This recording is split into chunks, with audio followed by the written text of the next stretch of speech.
নদী বেষ্টিত হাওড়া জেলার শ্যামপুরে লোক সংস্কৃতি ও ধর্মীয় ঐতিহ্যের মেলবন্ধনে পালিত হচ্ছে শ্যামপুর পালপাড়া যুব কল্যাণ সংঘের কালী পুজো।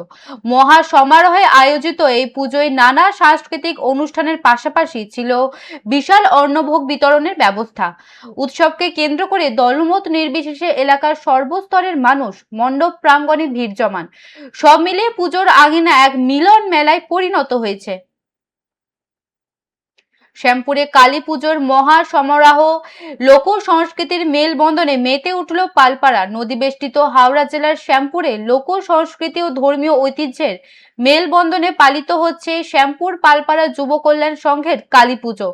মহা সমারোহে আয়োজিত এই পুজোয় নানা সাংস্কৃতিক অনুষ্ঠানের পাশাপাশি ছিল বিশাল অন্নভোগ বিতরণের ব্যবস্থা। উৎসবকে কেন্দ্র করে দলমত নির্বিশেষে এলাকার সর্বস্তরের মানুষ মণ্ডপ প্রাঙ্গণে ভিড় জমান। সব মিলিয়ে পুজোর আঙিনা এক মিলন মেলায় পরিণত হয়।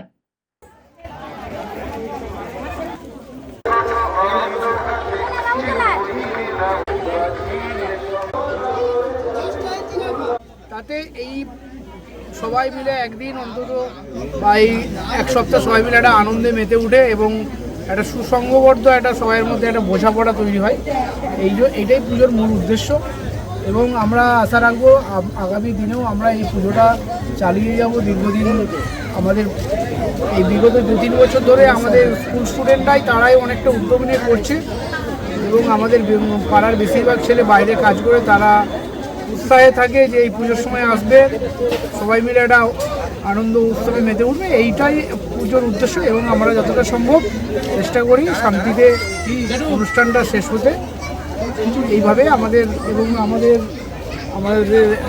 অনেকেই সবাই প্রায় বিভিন্ন কলকাতার দিকে বা বিভিন্ন জায়গায় বিভিন্নভাবে তারা কাজ করে এবং সেটা এই পুজোর সময় সবাই মিলে